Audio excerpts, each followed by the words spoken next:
Hello mga baby loves! Good morning, good morning, good morning!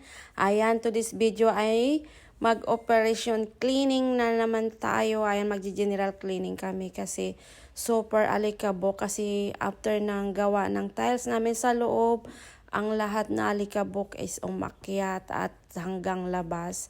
Kaya super linis talaga kami ngayon dito. Ngayon, inunahan ko na nga sila ni Prylin dito sa labas. Tinulungan ko na sila.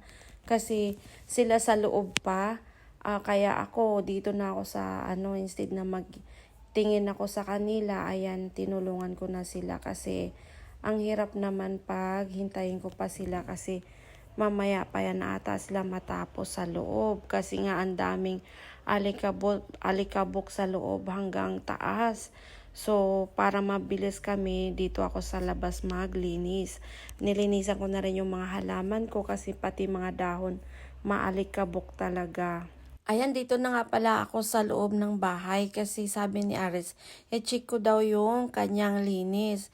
Tinanggal niya yung mga cover ng upuan at nagpalit na sila ng cortina.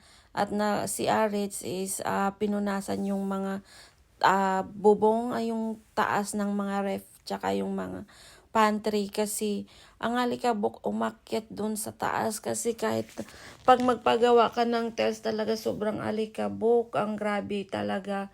Ayan, sabi ko magki-Christmas is ganito tayo. Ayan na mga baby loves. Thank you for watching. Please follow and share. Bye-bye!